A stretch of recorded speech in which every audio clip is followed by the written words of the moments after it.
Cab book பண்ணீங்கன்னா இனி அதை ரெட் டாக்ஸில புக் பண்ணுங்க. ரகங்கள் பலவிதம், ஒவ்வொன்றும் உலகத்தரம். தமிழக உற்பத்தியில் உங்கள் Anuj styles. This festive season, travel the world with Grand Royal Tours. இருக்கக்கூடிய இந்த மக்களையும் மண்ணையும் நேசிக்கக்கூடிய ஒரு தலைவன் கிட்ட இருந்து வரக்கூடிய ஒரு ஒளியாக அந்த விசில் ஒளி வரப்போகுது. அது தமிழகத்தில் மிகப்பெரிய ஒரு தாக்கத்தை ஏற்படுத்த போகுது. கிட்டத்தட்ட ஒரு 2 மணி நேரம் கூட இன்னும் ஆகலை. ஆனால் இன்னைக்கு ஒட்டுமொத்த தமிழகமும் பார்த்திங்கன்னா குறிப்பிட்ட தூரம் வரைக்கும் விசிலினுடைய சத்தம் காதை கிழிக்க ஆரம்பிச்சிருக்கு. திமுக கோட்டையில் ஓட்டையை போடக்கூடிய வேலையை பிரவீன் சக்கரவர்த்தி அவர்கள் பார்த்துக்கிட்டு இருக்கிறாரு. கூட்டணி உடையும்ன்றதை நான் பலமுறை உங்கள்கிட்ட பதிவு செஞ்சுருக்கேன். விசில் சத்தம் எல்லாருக்கும் இன்றைக்கி கேட்க ஆரம்பிச்சிருச்சு. அதில் அவர்கள் கதறுவதும் மற்றவர்களுக்கு கேட்க ஆரம்பிச்சிருச்சு. ஆட்சி அதிகாரத்தில் பங்கு இருக்கும் எங்களோட வரவங்களுக்குன்னு சொல்லி கிட்டத்தட்ட 3 ஆண்டுகளுக்கு மேலே இப்படி இருந்துமே கூட யாருமே வரல. இந்த இந்த இந்த ஆட்டத்தெல்லாம் கலைச்சிட்டு இப்போ கோட்டை எல்லாத்தையுமே அழிச்சிட்டு முதல்ல இருந்து நீங்கள் கோடு போட வேண்டியது இருக்கும். இப்போ காங்கிரஸ்ல இருந்து ஒரு சிக்னல் இருக்கு, டிவிக்கே காங்கிரஸ் இன்னைக்கு இல்லை, நான் என்னையிலேருந்து சொல்லிக்கிட்டு இருக்கேன். கடந்த 3-4 மாதங்களுக்கு முன்னாடி 6 மாதத்துக்கு முன்னாடியே நான் பதிவு பண்ணியிருக்கிறேன் திமுக கூட்டணி உடையும்னு. இன்றைய செய்தி, ராமதாஸ் அவர்கள் திமுகவுக்கு போவதற்கான வாய்ப்புகள் இருக்கு, போக போறாருன்ற செய்தி. ராமதாஸை அவர்கள் அந்த பக்கம் போனா அண்ணன் திருமாவளவன் அவர்கள் எங்க இருப்பார்? டிவிக்கு இப்போ தேமுதிகவும் இன்னும் அவங்களுடைய முடிவை அறிவிக்காம இருக்காங்க. ஸோ ஏற்கனவே விஜய் அவர்கள் குறித்து அவங்க எல்லாம் பேசியிருக்காங்க. அப்படிங்கும்போது இங்க வர்றதுக்கான வாய்ப்பு இருக்கும் தேமுதிக அப்படின்றத தாவேக்கா நம்புதான். நிச்சயமாக நிறைய வாய்ப்புகள் இருக்கு. விஜயகாந்த் அவர்களுடைய கனவை நனவாக்கணும்னு சொன்னா, ஏன்னா அவர் எதிர்த்தது திமுக, அவரை நாசமாக்குனது அண்ணா திமுக. அப்ப அவங்க எந்த இடத்துக்கு போகணும்? அவங்கள ஒன்றும் இல்லாம ஆக்கி விட்டது பிஜேபி. அப்ப அவங்க எந்த இடத்துக்கு போகணும்? இல்லை, இப்போ ஆதவர்ஜுன் அவர்கள் பேசும்போது என்ன சொல்றாரு, பராசக்தி படம் ஓடுது, யாருடைய படம்னு தெரியும், அதுக்கு பின்னாடி யார் இருக்காங்கன்னு தெரியும், அவங்க டெல்லிக்கெல்லாம் போகிறாங்க கொண்டாடுறாங்கன்னு. அப்போ ஜனநாயகன் படம் வராததுக்கு காரணம் யாருன்னு நீங்கள் புரிஞ்சுக்குங்க அப்படின்ற மாதிரி சொல்கிறாருன்னா, இங்கேயும் திமுகவை தான் ப்ளேம் பண்ணுறாரே ஒழிய பிஜேபி இதுக்கு பின்னாடி இருக்குன்றதை வெளிப்படையாக பேசுறதுக்கே ஒரு 2 பேருமே மறைமுக கூட்டாளின்றதையும் அவர் பதிவு பண்ணுறாரு. இல்லை, அண்ணா திமுக நேரடி கூட்டாளி, திமுக மறைமுக கூட்டாளின்றதான் மேடையிலே சொல்லிட்டாரு மாநாட்டில். இன்னும் வேற என்ன அவர் சொல்லணும்? அப்போ வெளிப்படையாக ஆமாம் ஜனநாயகனுக்கு இவங்கனால தான் சிக்கல்னு சொல்கிறதுல என்ன? நான் என்ன ரொம்ப முக்கியமான நாளாக இன்னைக்கு தமிழக வெற்றி கழகத்தின் பயணத்தில் மாறி இருக்கு. நாடே வியக்கும் சின்னம் கிடைக்கும் அப்படின்னு செங்கோட்டையன் அவர்கள் பேசியிருந்தாரு. விசில் சின்னம் தான் அது அப்படின்றது இன்னைக்கு உறுதியாக இருக்கிறது பார்க்குறோம். முதல்ல அது எவ்வளவு மகிழ்ச்சியாக இருக்குது, எந்த அளவுக்கு இந்த விசில் சின்னம் அப்படின்றது உறுதுணையாக இருக்கும்னு பார்க்குறீங்க? அதாவது சங்க காலத்தில் பார்த்தீங்கன்னா விசில் சின்னம் இருந்ததா? விசில் சின்னம் இல்லை, அந்த சத்தத்தினுடைய ஒளி இருந்தது. சங்கின் மூலயமா ஒரு போருக்கு தயாராகும் போதும், ஒரு விழாவை கொண்டாடும் போதும், ஒரு நிகழ்வை பங்கெடுத்துக்கும் போதும் மக்களுடைய ஒரு மக்கள்கிட்ட ஒரு அரசர் ஒரு தொடர்பு கொள்ளக்கூடிய ஒரு ஒளியாக அந்த சங்கொலி இருந்தது. இன்றைக்கி அதே போல் மக்கள்கிட்ட ஒரு அடிப்படையில் இருக்கக்கூடிய இந்த மக்களையும் மண்ணையும் நேசிக்கக்கூடிய ஒரு தலைவன்கிட்ட இருந்து வரக்கூடிய ஒரு ஒளியாக அந்த விசில் ஒளி வரப்போகுது. அது தமிழகத்தில் மிகப்பெரிய ஒரு தாக்கத்தை ஏற்படுத்த போகுதுன்னு சொல்கிறேன். ஸோ இப்போவே சமூக வலைதளம் முழுக்க விசில் போடு அப்படின்ற விஷயங்கள்லாம் பரப்பப்படுது அப்படின்றது பார்க்குறோம். ஏற்கனவே நம்ம பேசியிருந்தோம், சின்னம் அப்படிங்கும்போது ஆட்டோ கேட்டிருந்தாங்க, வெற்றி கோப்பை கேட்டிருந்தாங்க, மோதிரம் கிடைக்குமா, கொடையெல்லாம் கிடைக்கிறதுக்கான வாய்ப்பு இருக்கும் அப்படின்றதெல்லாம் பேசப்பட்டுச்சு. நான் நிறைவாக விசில், அதில் குறிப்பாக ஆதவர்ஜுனா அவங்கெல்லாம் ட்வீட் பண்ணும்போது அதே வடிவத்தில் இருக்கணும், ஏன்னா கன்ஃபியூஸ் ஆகக்கூடாதுன்றது புரிஞ்சுக்க முடியுது, அதே இதில் போடுங்கன்னு. ஸோ இந்த கேம்பெயின் ஸ்டார்ட் ஆனது பிறகு எவ்வளோ விரைவில் இது எல்லாருக்கிட்டையும் போய் சேர்ந்துரும்னு நினைக்கிறீங்க? இல்லை, இப்போதைக்கு பார்த்திங்கன்னா இன்றைக்கி இருக்கக்கூடிய காலகட்டத்தில் பார்த்திங்கன்னா ஒரு 20-25 வருஷத்துக்கு முன்னாடி ஒரு சின்னமோ அல்லது ஒரு 15 ஆண்டுகளுக்கு முன்னாடியோ 10 ஆண்டுகளுக்கு முன்னாடியோ அது ஒரு சிரமமான ஒரு சூழலாக இருக்கும். இப்போவும் கிட்டத்தட்ட ஒரு 2 மணி நேரம் கூட இன்னும் ஆகலை. ஆனால் இன்றைக்கி ஒட்டுமொத்த தமிழகமும் பார்த்திங்கன்னா குறிப்பிட்ட தூரம் வரைக்கும் விசிலினுடைய சத்தம் காதை கிழிக்க ஆரம்பிச்சிருச்சு. திமுக கோட்டையில் ஓட்டையை போடக்கூடிய வேலையை பிரவீன் சக்கரவர்த்தி அவர்கள் பார்த்துக்கிட்டு இருக்கிறாரு. கூட்டணி உடையும்ன்றதை நான் பலமுறை உங்கள்கிட்ட பதிவு செஞ்சுருக்கிறேன். விசில் சத்தம் எல்லாருக்கும் இன்றைக்கி கேட்க ஆரம்பிச்சிருச்சு. அதில் அவர்கள் கதறுவதும் மற்றவர்களுக்கு கேட்க ஆரம்பிச்சிருச்சுன்னு சொல்லுவாங்க. நீங்கள் சொன்ன மாதிரி பிரவீன் சக்கரவர்த்தி சில விஷயங்களெல்லாம் பேசுகிறாரு, அது திமுக கோட்டையில் ஓட்டையை போடுது அப்படின்றதெல்லாம் ஓகே. பட் தாவேக்கா சைட்லேருந்து அதுக்கான எந்த ஒரு முன்னெடுப்பு இருக்கிற மாதிரி தெரியல. ஏன்னா கடந்த டிசம்பர் 18 நெருப்பு இல்லாம புகைச்சல் எப்போ ஒருபோதும் வராது. புரியுதுங்களா? நீங்க இல்ல, அது யாரா வேணா இருக்கலாம். புரியுதுங்களா? இது தேர்தல், அரசியல் களம். செய்யக்கூடியது அரசியல், அது மக்களுக்கானது. நல்லவர்கள் அத்தனை பேரும் ஒரே கூட்டணியில் இருக்கணுன்றது தான் விருப்பம். புரியுதுங்களா? இன்றைக்கி காலையில் ஒரு செய்திகள் கூட பார்த்தேன். ஐயா ராமதாஸ் அவர்கள் வந்து திமுக கூட்டணியின் பக்கம் போகிறாருன்னு. அப்போ அண்ணன் திருமாவனுடைய நிலை என்னவாக இருக்கும்? ஏற்கனவே அவர் ஒரு அறிக்கையும் கொடுத்துருக்கிறார். புரியுதுங்களா? இது வந்து அதாவது இருக்கக்கூடிய ஒரு அரசியல் வட்டாரத்தில் தேர்தலுக்கான ஒரு கருத்தாக தான் இதை நம்ம பார்த்துக்கிட்டு இருக்க முடியும். அப்படி பார்க்கக்கூடிய ஒரு இடத்துல நிச்சயமாக மிகப்பெரிய ஒரு மாற்றம் இருக்குது. தை பிறந்தால் வழி பிறக்கும்னு சொல்லுவாங்க. பிறந்து இன்றைக்கி ஒரு 5-6 நாளையிலேயே இன்றைக்கி விசில் சத்தம் கேட்டிருக்குது. அது வந்து தாவேக்கா தமிழக மக்கள் மத்தியில் ஒலிக்கலை. தாவேக்காவை தான் வேணுன்றதை எந்த அளவுக்கு ஒரு அழுத்தங்கள் மூலியமாகவும் இழுத்து பார்க்கணும், ஒரு காந்தகத்தை போன்று வச்சு இரும்பு துண்டுகளை இழுப்பது போன்ற செயல்கள் எல்லாம் ஈடுபட்டாங்க. அத்தனையும் தோல்வி ஆயிடுச்சு. தளபதி அவர்கள் கொண்ட தெளிவான ஒரு உறுதியான முடிவு, அவருடைய பாதை பயணம் அது ரொம்ப தெளிவாக இருக்கிறதுனால அதை யாராலும் அசைக்க முடியாத ஒரு இடத்துல இருந்ததுனால இந்த விசில் சத்தம் கேட்டிருக்கு. எது உறுதின்னு சொல்றீங்க? நீங்க சொன்ன மாதிரி திமுக கூட்டணியில ஒரு சலசலப்பு இருக்கு, அதுவும் பார்த்துக்கிட்டு இருக்கோம்.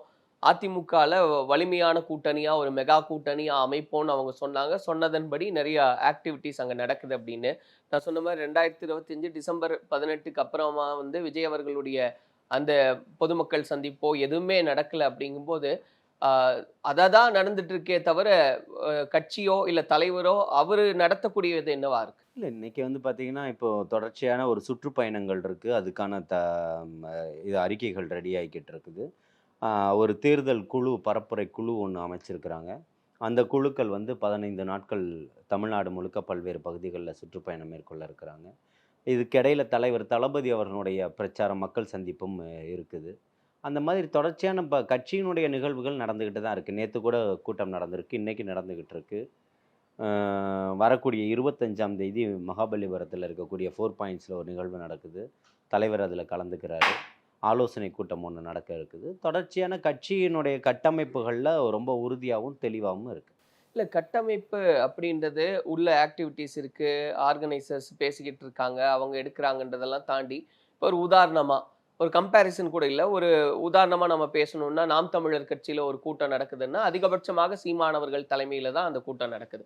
தலைவர் தான் அதை முன்னெடுக்கிறார் அப்படின்றது பார்க்குறோம்.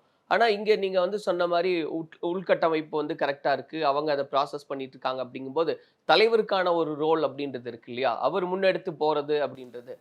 அதாவது சீமானவர்கள் இன்னைக்கு இந்த 8% வாக்குகளை கொண்டு வந்துட்டாரு அப்படின்றத வந்து இதெல்லாமே ஜல்லிக்கட்டு போராட்டத்திற்கு பிறகு மக்கள் ஒரு மாற்றம் வேணும்னு நினச்சதுக்கு பிறகு கிடைச்சது தான் அந்த 8% வாக்கு. இந்த வாக்குகளுக்கு பிறகு சீமான்கிட்ட 2ஆம் கட்ட தலைவர்கள்னா யாரையும் நீங்கள் குறிப்பிட்டு சொல்ல முடியாது. அவர் எல்லாமே தனக்கான ஒரு சொந்தமாக தான் பார்ப்பார். அந்த தலைமையை உருவாக்கலை. நீங்கள் 1000 விமர்சனங்கள் பண்ணாலும் இங்கே 2ஆம் கட்ட தலைவர்கள் இருக்காங்க, அதை நகர்த்தி கொண்டு போகிறதுக்காக இருக்காங்க. அந்த மாதிரி அவரோட கம்பாரிசன் பண்ணிங்கன்னா இதுதான் பதிலாக இருக்கும். ஓகே, இப்போ இங்கே 2ஆம் கட்ட தலைவர்கள்லாம் இருக்காங்க, அவங்க ஆக்டிவாக இருக்காங்க. அதனால நிச்சயமா இன்னைக்கு இப்போ பொதுச் செயலாளர் இருக்கிறாரு, அண்ணன் ஆதவர்ஜுனா அவர்கள் இருக்கிறாரு, சிடிஆர் நிர்மல்குமார் இருக்கிறாரு, அண்ணன் செங்கோட்டையன் இருக்கிறாரு, ஐஆர்எஸ் அருண்ராஜ் அவர்கள் இருக்கிறாரு. இது போன்ற இன்னும் பல பேர் இருக்கிறாங்க. 2ஆம் கட்ட தலைவர்களாக அவங்க உருவெடுத்துக்கிட்டு இருக்கிறாங்க. அதுக்கடுத்து ஒவ்வொரு மாநிலத்துக்கும் பொறுப்பாளர்கள், மாவட்டத்துக்கும் பொறுப்பாளர்கள் நியமனம் பண்ணியிருக்கிறாங்க. இதெல்லாம் இருக்குது.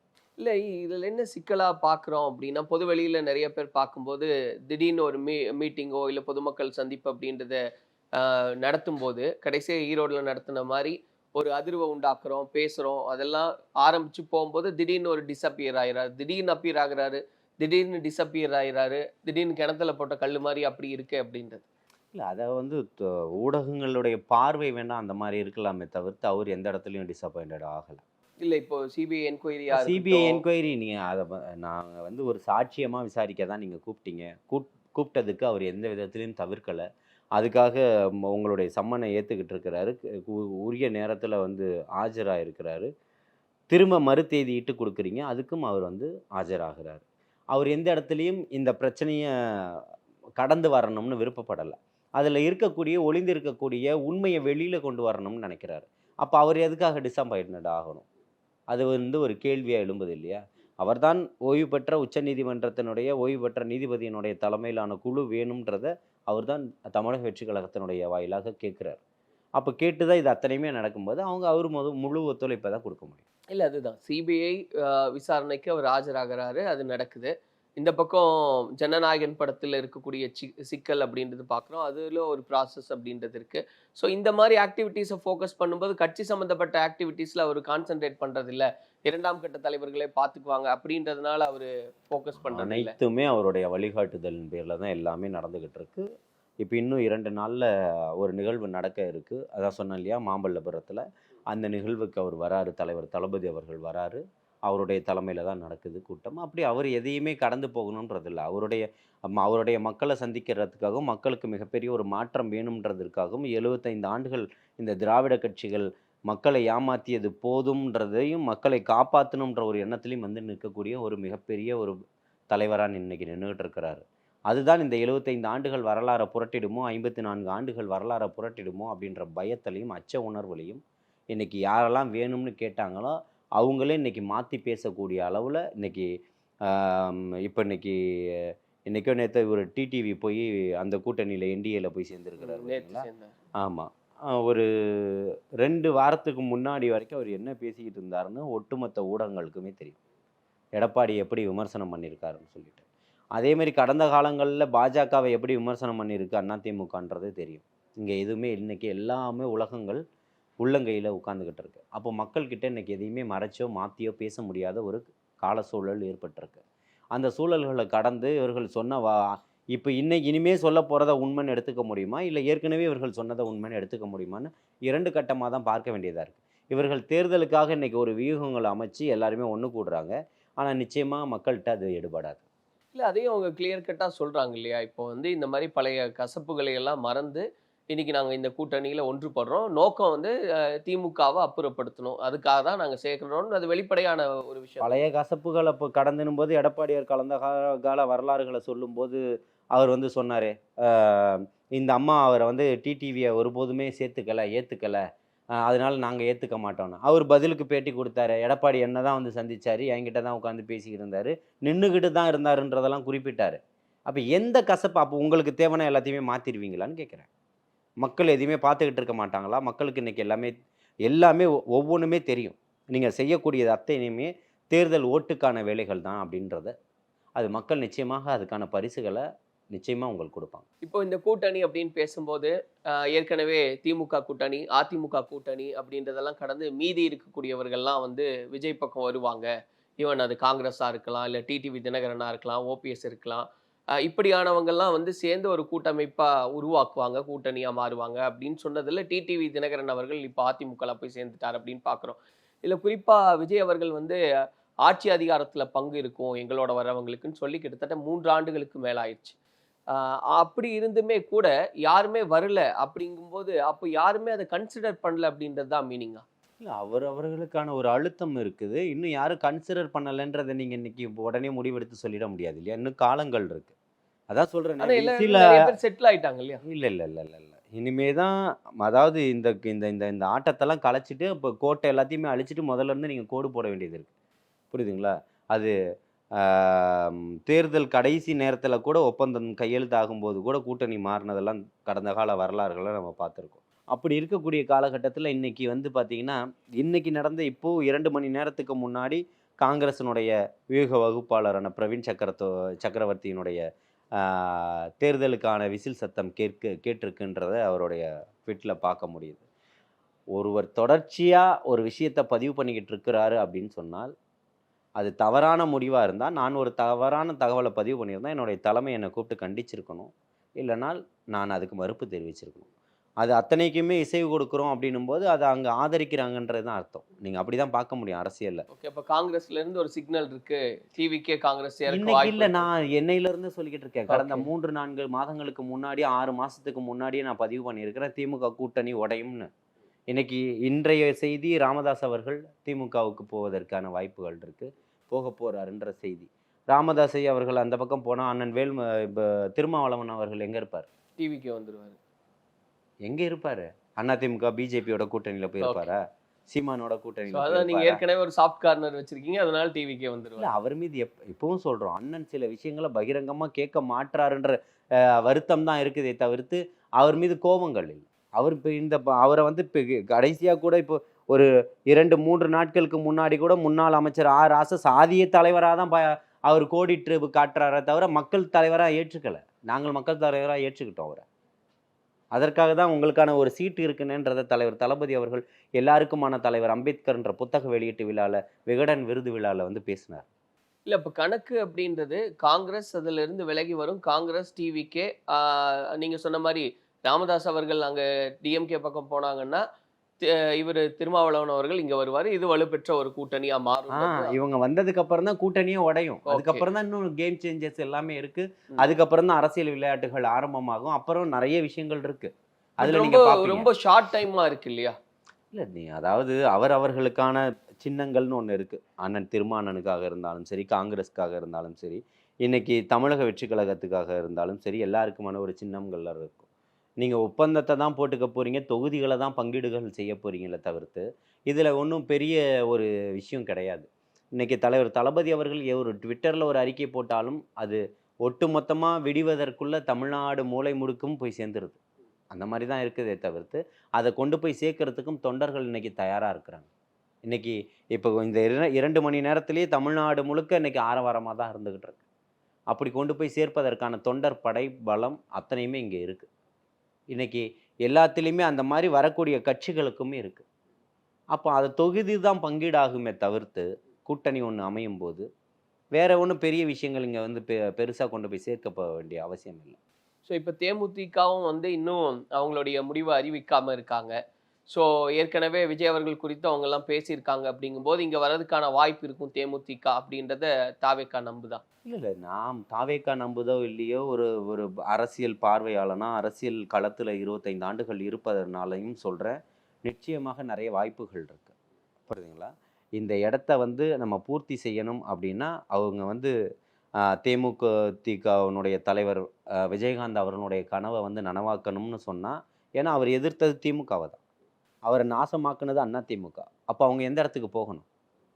அவங்கள ஒன்றும் இல்லாமல் ஆக்கி விட்டது பிஜேபி. அப்போ அவங்க எந்த இடத்துக்கு போகணும்? ஓகே, அந்த கேள்வி கணைகள் வருதா? 2 கட்சியுமே பேசுறாங்கன்னு சொல்றாங்களே. 1000 பேர் நீங்க பேசிட்டோம், நீங்க திருப்பியுமே போய் நீங்க முதுகுல குத்து தான் பட போறீங்கன்னா அதை ஒன்றும் பண்ண முடியாது. உங்களுக்கு நான் வந்து இப்போ நீங்கள் சரவண ராம்குமார் வந்து இது தொடாதீங்க, இது சூடாக இருக்குன்னு நீங்கள் சொல்லலாம், அதை தான் பண்ண முடியும். நான் அதையும் மீறி தொடுவேன்னா நான் நீங்கள் என்ன பண்ண முடியும்? ஆபத்துன்றதை சொல்கிறாங்க, அப்போ நீங்கள் ஆபத்தை நோக்கி தான் பயணம் பண்ண போகிறீங்கன்னா என்ன பண்ண முடியும்? இது திராவிட இந்த திமுக தீய சக்தின்றதை அவர் பதிவு பண்ணிட்டார். தீய சக்தியோடு நீங்கள் போய் என்ன பண்ண போகிறீங்க? அந்த தீய சக்தியை எதிர்த்து தான் விஜயகாந்த் அவர்களில் முழுக்க திமுகவினுடைய ஆதரவாளனாக தான் இருந்தார். அவர் தான் திமுகவினுடைய எதிரியாக மாறி நின்னார். அதுதான் மிகப்பெரிய ஒரு மாற்றத்தை ஏற்படுத்திச்சு. நீங்கள் விரும்பும் கூட்டணியை நான் அறிவிப்பேன்றதை இந்த அம்மையார் அறிவித்தாங்க. அதுக்கு அந்த தேர்தலுக்கு முன்னாடி 15 ஆண்டுகளுக்கு முன்னாடி சொல்கிறேன், நீங்கள் விரும்பும் கூட்டணியை நான் அறிவிப்பேன், தொண்டர்கள் எல்லாம் உற்சாகமாக வேலையை பாருங்கன்னு சொன்னாங்க அந்த அம்மா. அப்போ தான் 41 இடங்களை வந்து தேமுதிகவுக்கு அதிமுக கொடுக்கப்பட்டது. அப்போ நான் வந்து அண்ணன் விஜயகாந்த் அவர்களை நேரடியாகவே அவர்களுடைய ஆண்டாளர் மண்டபத்தில் சந்தித்து பேசியிருந்தேன். அப்போ பேசும்போது அவர் சொன்னது தான், நிச்சயமாக கூட்டணியில் சேர்ந்து பண்ண வேண்டிய கால சூழ்நிலை இன்றைக்கி ஏற்பட்டிருக்கு தம்பின்னு என்கிட்ட நேரடியாக பேசியிருந்தார். அப்போது அந்த மாதிரி ஒரு கால சூழ்நிலையில் எதிர்கட்சியாக கூட திமுகவால் வர முடியல. இன்றைக்கி அந்த மாதிரி ஒரு அரசியல் அரங்கம் வந்து இன்றைக்கி இப்போ ட்ரெண்ட் வந்து மாறிக்கிட்டு இருக்கு. அந்த கட்டமைப்புகள் எல்லாமே மாறிக்கிட்டு இருக்கு. அதில் மிகப்பெரிய இன்றைக்கி 2 ஆண்டுகளுக்கான கட்சின்னு சொல்லக்கூடிய தலைவர் தான் இன்றைக்கி ஒட்டுமொத்த ஒன்றியத்தையும் அசைச்சு பார்த்துட்டு இருக்கிறார். ஒட்டுமொத்த ஒன்றியத்துக்கும் ஒரு பயத்தை கொடுத்துருக்கிறார். இன்றைக்கி மக்களுக்கு ஒரு நம்பிக்கையை கொடுத்துருக்கிறார். இன்றைக்கி மாணவர்களுக்கும் இளைஞர்களுக்கும் மிகப்பெரிய ஒரு எழுச்சி நாயகனாக நிற்கிறார். சரி, இதெல்லாம் நீங்கள் சொல்லிட்டு திமுகவை எதிர்க்கிறதுக்கு காரணம் இருக்குது, அது ஒரு தீய சக்தி, ஊழல் ஆட்சி, அதுக்கப்புறம் குடும்ப ஆட்சி அப்படின்லாம் சொல்கிறவங்க, காங்கிரஸ் அப்படின்னு வரும்போது அங்கே குடும்ப ஆட்சி அப்படின்றது வந்துடாதா? இல்லை, இந்த மண்ணில் இன்றைக்கி காங்கிரஸ் ஆண்டு இன்றைக்கி கிட்டத்தட்ட 60 ஆண்டுகளுக்கு மேலே கடந்தோடி போயிடுச்சு. புரியுதுங்களா? காங்கிரஸ் வந்து இன்றைக்கி ஆட்சியிலும் இல்லை. அவங்கள நீங்கள் இங்கே எதையுமே குறை சொல்ல முடியாது. வாரிசு அரசியலில் தானே இருக்கு. வாரிசு அரசியலில் ராகுல் காந்தி ஏதாவது அமைச்சரவையில் பங்கெடுத்திருக்கிறாரா? பிரியங்கா காந்தி கட்டுப்பாடு யார்கிட்ட இருக்கு? சோனியா காந்தி எடுத்திருக்கிறாங்களா? இங்கே பாருங்க, ஒரு கட்சியினுடைய கட்டுப்பாடுன்றது வேற. புரியுதுங்களா? நீங்கள் மகனை கூட்டு வந்து உடனே நான் ஆக்க மாட்டேன்னு சொல்லிட்டு அவங்க 3 பேரை பலி கொடுத்துருக்குறாங்க இந்த ஒன்றியத்துக்காக. என்ன இந்திரா காந்தியினுடைய இறப்பு எப்படி, ராஜீவ் காந்தியினுடைய இறப்பு எப்படின்றது எல்லாருக்குமே தெரியும். நீங்கள் என்ன தியாகம் செஞ்சிட்டீங்க? உங்கள் அப்பாவுக்கு இந்த மெரினா கடற்கரையில் சமாதி வேணுன்றதுக்காக எடப்பாடி கிட்ட போய் நின்னவர் தான் நீங்கள். உங்கள் கொள்கையில் அன்னைக்கு தெரியல. உங்களுக்கு தேவைன்னா எந்த விதத்திலையும் நீங்கள் மாற்றிப்பீங்க. இங்கே இளைஞர் நலன் எப்படி வேணால் இருக்கலாம், செவிலியர்கள் போராடலாம், தூய்மை பணியாளர்கள் போராடலாம், படிக்கக்கூடிய பிள்ளைகளுக்கு மடிக்கணினி கொடுக்கறதுக்கு பணம் இல்லாமல் இருக்கலாம். ஆனால் தன்னுடைய தந்தைக்கு பல கோடியில் பேனா சிலை வைப்பதற்கு தயாராகிட்டு இருப்பீங்க. நீங்கள் யாரை பற்றியும் கவலைப்பட மாட்டீங்க. அதனால திமுக அதை பற்றி கவலைப்பட வேண்டாம். அந்த வாரிசு அரசியல் வேற, அந்த வாரிசு அதான் சொல்கிறேன். அந்த வாரிசு மக்களுக்காக இறங்கி கஷ்டப்பட்டுக்கிட்டு இருக்கு. புரியுதுங்களா? உங்களை போல இல்லை. நீங்கள் கடந்த 5 ஆண்டுகளில் உதயநிதி எத்தனை போராட்டங்களில் பங்கெடுத்திருக்கிறாரு. நான் பலகட்ட போராட்டங்களில் சாதாரண ஒரு சாமானிய சமூக ஆர்வலராக பங்கெடுத்திருக்கிறேன். 40க்கும் மேற்பட்ட வழக்குகள் என் மீது போடப்பட்டிருக்குது. நீங்கள் எத்தனை வழக்குகள் வாங்கியிருக்கீங்க? எத்தனைதுக்காக குரல் கொடுத்துருக்கீங்க? அதை தான் கேட்குறோம். ஸோ இதே கேள்வி தானே விஜய் அவர்களுக்கு வைப்பாங்க. நிச்சயமா அதே 30 ஆண்டுகள் அவர்கிட்ட இருக்குது. எல்லாத்துக்குமே மக்கள் பணியை செஞ்சுக்கிட்டு இருக்கிறாரு. ரசிகர் நற்பணி மன்றங்களா மாத்திருக்கிறாரு. இதே கேள்வியை விஜய் அவர்களுக்கு வச்சு இந்த மாதிரி மக்கள் பிரச்சனைக்காக எத்தனை முறை சிறைவாசம் சென்றார் விஜய்? இல்ல சிறைவாசம் செல்ற இப்ப 47 வழக்கு என் மேல போட்டாங்கன்னா 47 முறை நான் ஜெயிலுக்கு போனேன்னு அர்த்தம் இல்லை. நான் போராடக்கூடாது, தடை மீறி போராடி இருக்கேன், வழக்கு போடுவாங்க. அவங்களுக்கு நான் என்னைக்கு தேவையோ அன்னைக்கு என்ன பிக்கப் பண்ணுவாங்க. இதுதான் காவல்துறையினுடைய நடவடிக்கை. அந்த மாதிரி ஈழத்தமிழர்களுக்காக போராட்டத்தில் இறங்கியிருக்கிறாரு, குரல் கொடுத்திருக்கிறாரு, தங்கை அனிதா வீட்டுக்கு பயணம் பண்ணியிருக்கிறாரு, தூத்துக்குடி துப்பாக்கிச்சூடு சம்பவத்தில் இறங்கி நின்றுருக்கிறாரு, மழை வெள்ள காலத்தில் இறங்கி பண்ணியிருக்கிறாரு, சுனாமி காலகட்டத்தில் இறங்கி மக்களுக்கு உதவி செஞ்சிருக்கிறாரு, மீனவர்கள் பிரச்சனையில் இறங்கி பார்த்துருக்கிறாரு, இன்னைக்கு பரந்தூர் விமான நிலைய பிரச்சனைக்கு குரல் கொடுத்திருக்கிறாரு, டன்சனுக்கு குரல் கொடுத்துருக்காரு. இந்த மாதிரி மக்கள் பிரச்சனை எதுவாக இருந்தாலும் எதை கொண்டு போகணுமோ இன்னைக்கு அதை அத்தனையுமே மக்கள் மத்தியில் கொண்டு போய்கிட்டு தான் இருக்கிறார். எதையுமே பண்ணாமலாம் இல்லை. அத்தனையும் பேசினவர் ஜனநாயகன் பற்றி மட்டும் பேசல. அதை தான் திரும்பவும் சொல்கிறேன். மக்களுக்காக வந்து நின்றுட்டு ஜனநாயகனை பற்றி பேசணும்னு நினச்சிருந்தாருன்னா ஒட்டுமொத்த தமிழகத்தில் இருக்கக்கூடிய ஒட்டுமொத்த தொண்டர்களும் பேசியிருப்பாங்க. ஆனால் அவர் அதுக்காக பயன்படுத்தலை. அதுதான் தலைவன் சொல்கிறேன். அதுதான் தலைவனுக்கான அங்கதான் ஒரு டவுட்ன்றாங்க. என்னன்னா இல்லை, இப்போ ஆதவர்ஜுன் அவர்கள் பேசும்போது என்ன சொல்றாரு, பராசக்தி படம் ஓடுது, யாருடைய படம்னு தெரியும், அதுக்கு பின்னாடி யார் இருக்காங்கன்னு தெரியும், அவங்க டெல்லிக்கெல்லாம் போறாங்க கொண்டாடுறாங்கன்னு. அப்ப ஜனநாயகன் படம் வராததுக்கு காரணம் யாருன்னு நீங்க புரிஞ்சுக்குங்க அப்படின்ற மாதிரி சொல்றாருன்னா, இங்கேயும் திமுகவை தான் பிளேம் பண்றாரே ஒழிய பிஜேபி இதுக்கு பின்னாடி இருக்குன்றதை வெளிப்படையா பேசுறதுக்கே ஒரு 2 பேருமே மறைமுக கூட்டாளின்றதையும் அவர் பதிவு பண்றாரு. இல்ல அண்ணா திமுக நேரடி கூட்டாளி, திமுக மறைமுக கூட்டாளின்றதான் மேடையில சொல்லிட்டாரு மாநாட்டுல.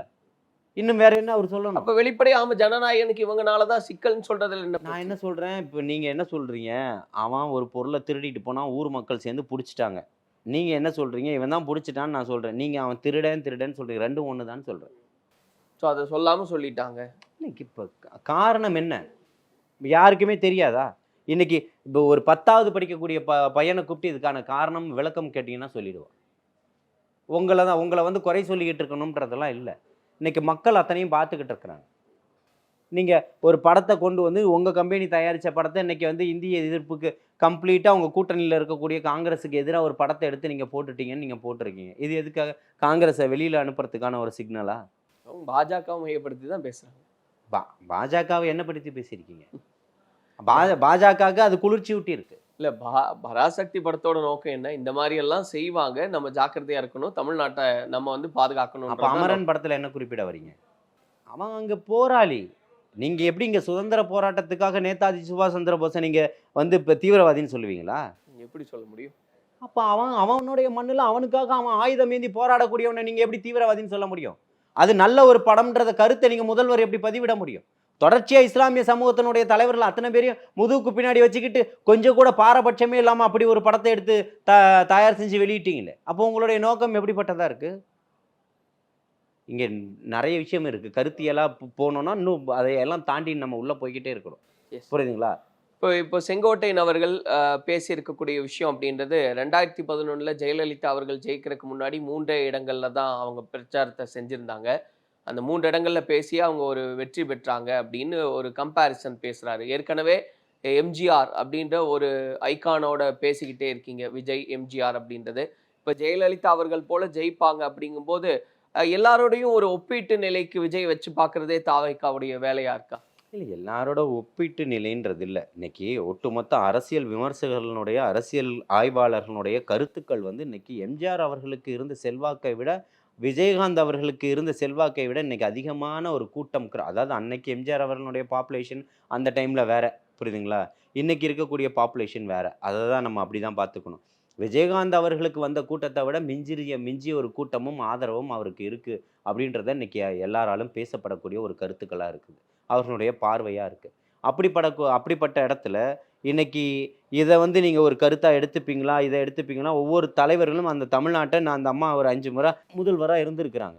அப்போது அவங்களோட மாடுலேஷன் ஒன்று இருக்குது. அந்த மாடுலேஷனை பேசுகிறதுல தப்பு இல்லைல்ல. இன்னைக்கு பரந்தூர் விமான நிலையத்துக்காக போகிறாரு, அடுத்த 24 மணி நேரத்தில் அது ஒரு மாற்றம் வருது.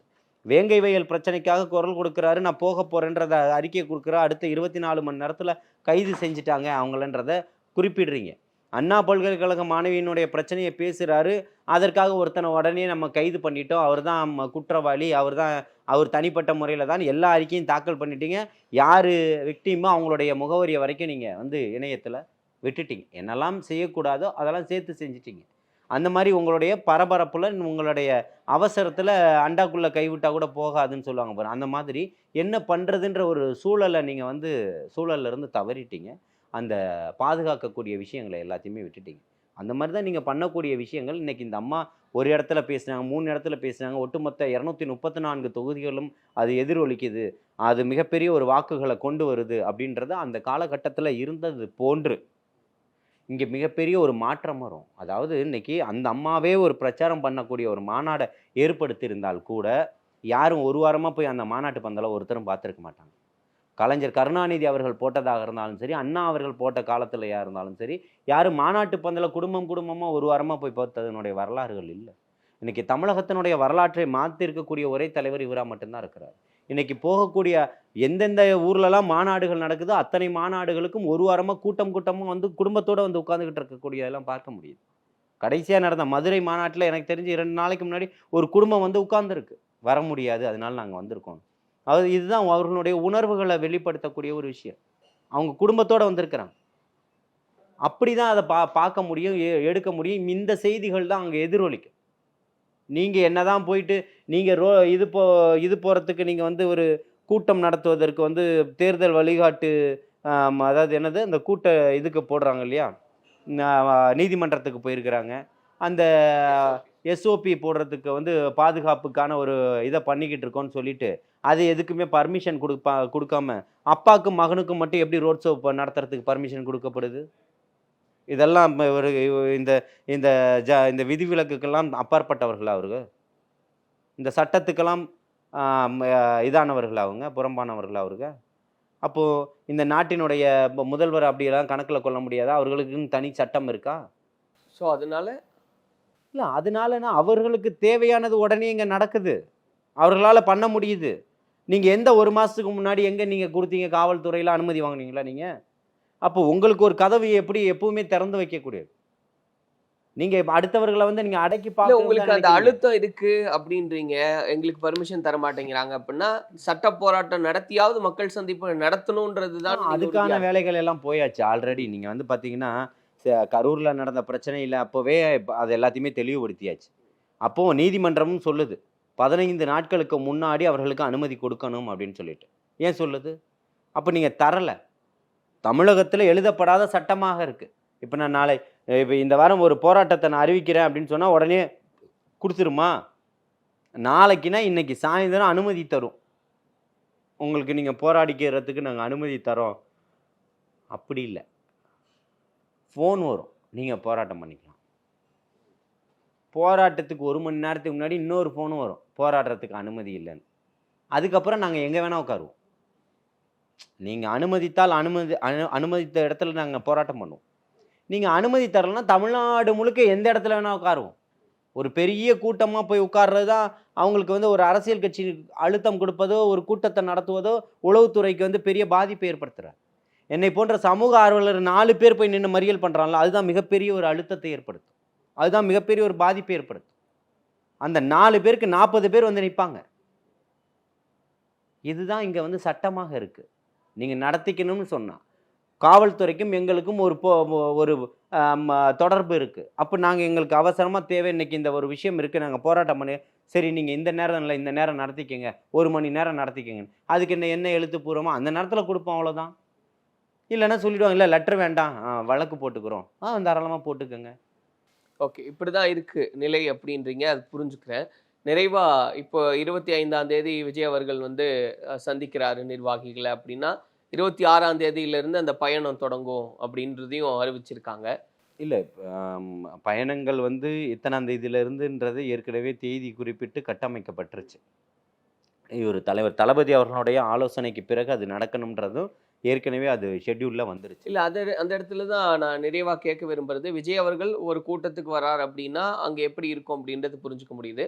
இப்போ விஜய் அவர்கள் இல்லாமல் நிர்வாகிகள் மட்டும் பொதுக்கூட்டம் இல்லை மக்கள் சந்திப்பு அப்படின்னு நடத்துறது எந்த அளவுக்கு ஒரு தாக்கத்தை ஏற்படுத்துன்றது தினந்தோறும் தமிழ்நாடு முழுக்க எல்லா பகுதிகளிலுமே பொதுக்கூட்டங்கள் நடந்துக்கிட்டு தான் இருக்குது. நானே வந்து கடந்த இந்த ஒரு வாரத்துக்கு முன்னாடி சொல்கிறேன், ஒரு நிகழ்வுனால என்னால் கலந்துக்க முடியாம ஒரு 10-15 நாட்களில் மட்டும் நானே ஒரு 9 கூட்டங்களில் பேசியிருக்கேன் சென்னையில் மட்டும். இப்போ வர 24ஆம் தேதி திருநெல்வேலியில் பேசுகிறேன். எப்படி பார்த்தீங்கன்னா 24ஆம் தேதி அங்கேயே இன்னொரு கூட்டமும் நடக்குது, அதுக்கு வேறு சிலர் போகிறாங்க. 25ஆம் தேதி நிகழ்வு இருக்குது, 29ஆம் தேதி இருக்குது, 31ஆம் தேதி இருக்குது. இப்படி இந்த கூட்டங்கள் எல்லாம் ஏதோ இப்போ ஒரு 50 பேரோ 100 பேரோ வச்சு நடத்தும். இப்போ ஆயிரக்கணக்கான பேர் திரண்டு வந்து நிற்கிறார். இங்கே பொதுச் செயலாளரும் தலைவருமா போய் நின்றுக்கிட்டு இருக்கிறாங்க. சாதாரணமான மாவட்ட செயலாளருடைய தலைமையிலேயே அங்கே கூட்டம் நடக்குது, அங்கே பல ஆயிரக்கணக்கான பேர் திரண்டு வந்து நிற்கிறாங்க. நீங்கள் கேட்பீங்க, இல்லை இதெல்லாம் வந்து ரசிகரை பார்க்க வரக்கூடும், அங்கே ஒரு எந்த நடிகர் வந்து நிற்கிறாங்கன்னு பார்க்க வரக்கூடிய கூட்டமாக இருக்குது. அப்போ மாற்றத்தை வேணும்னு நினச்சி கொண்டு வரக்கூடிய கூட்டமாக இருக்குது. அந்த கூட்டத்துக்கு காசையோ சாராயத்தையோ சாப்பாட்டையோ பரிசு பொருட்களையோ கொடுத்து கூப்பிடக்கூடிய கூட்டமெல்லாம் அந்த கூட்டம். அது உணர்வுபூர்வமாக வந்து நிற்கக்கூடிய ஒரு கூட்டமாக இருக்குது. இதை கண்டு மட்டுமே இன்னைக்கு இருக்கக்கூடிய அரசியல் கட்சிகள் அஞ்சிக்கிட்டு இருக்கு. இப்போ விஜய் அவர்கள் இல்லாமல் ஒரு கூட்டம் நடந்தால் கூட அங்கே நிறைய கூட்டம் வருது, நிச்சயமா காட்ட முடியும். எஸ், நிறைவா இதோட என்ன இந்த கேள்வி கேட்டுடலாம். இப்போ விஜய் அவர்கள் வந்து எங்கேயாவது ஒரு பயணத்தை மேற்கொள்கிறாருன்னா தனி விமானத்தில் போகிறாரு, அவ்வளவு செலவு செஞ்சு அவர் போகிறாரு அப்படின்றது, மக்களை வந்து சந்திக்க கூட தவிர்த்துட்டு தனி விமானத்தில் பயணப்படுறாரு, அவரா மக்கள் பிரச்சனைக்கு வந்து நிற்க போகிறாரு அப்படின்ற ஒரு விமர்சனத்தையும் முன்வைக்கிறாங்க. அந்த பதிலோட நிறைவு செய்யும். இல்லை, மக்களை போய் சந்திக்க போகிறாருன்னா, ஒரு திமுகவினுடைய ஒரு சட்டமன்ற உறுப்பினர் தன்னுடைய உறுப்பினர் அட்டையை தூக்கி போட்டுட்டு போனதெல்லாம் பார்த்துருப்பீங்க. யார்? சாமானிய மக்கள் அல்ல, ஒரு சட்டமன்ற உறுப்பினருக்கே திமுகவில் தான் நிலைமை. புரியுதுங்களா? இன்றைக்கி இவர் ஒரு விமான நிலையத்துக்குள்ளே போனால் நீங்கள் வந்து மதுரையினுடைய விமான நிலையம் பட்ட பாடு என்னன்றது உங்களுக்கு தெரியும், கோவை விமான நிலையம் பட்ட பாடு என்னன்றது உங்களுக்கு தெரியும். இப்படிப்பட்ட ஒரு இடத்துக்கு நம்ம கொண்டு போகும்போது அந்த மாதிரி அவ்வளவு பாதுகாப்புகளை ஏற்பாடு செய்ய வேண்டியது இருக்குது. அப்போ அதையெல்லாம் தவிர்க்கணும்னா பொருட்செலவு பார்க்காம அவரை பாதுகாக்க வேண்டிய ஒரு இடத்துக்கு இன்றைக்கி கட்சி வந்து இருக்குது. அப்போ அந்த மாதிரியான விஷயங்களை தான் கையாள வேண்டியதாக. ஸோ அது அவசியப்படுது. நிச்சயமாக அது வந்து இப்போது அதுதான் சொல்கிறேனே, இப்போ நீங்கள் இவர் வராருன்னா பல லட்சக்கணக்கான பேர் அங்கே திரளக்கூடிய ஒரு வாய்ப்புகள் ஏற்படுது. அப்போ அதை தவிர்க்கக்கூடிய ஒரு இடத்த அவர் வந்து அதை பண்ணுறாரு. அதை வந்து காசு பணத்தை பெருசாக நினைக்காம மற்ற எல்லாத்தையுமே கேர் பண்ணி நேரத்தில் நம்ம போகணும் வரணும் அப்படின்றது எல்லாத்தையுமே கொண்டு வராரு. அதற்கான வேலைகளை பார்க்குறாரு. அப்போ நீங்கள் சொன்ன மாதிரி இன்னும் காட்சிகள் வெகு விரைவில் மாறும் அப்படின்னு இருக்கீங்க. எப்படியெல்லாம் மாறுது அப்படின்றத பொறுத்து இருந்து பார்ப்போம். அதை ஒட்டி நிறைய விஷயங்களை பேசலாம். அடித்த சத்தம் அப்படி நிச்சயமாக மாறும். விசிலா? நிச்சயமாக. நன்றி, வாழ்த்துக்கள். கேப் புக் பண்ணீங்கன்னா இனி அதை ரெட் டாக்ஸில புக் பண்ணுங்க. ரகங்கள் பலவிதம், ஒவ்வொன்றும் உலகத்தரம். தமிழக உற்பத்தியில் உங்கள் Anuj styles. This festive season, travel the world with Grand Royal Tours.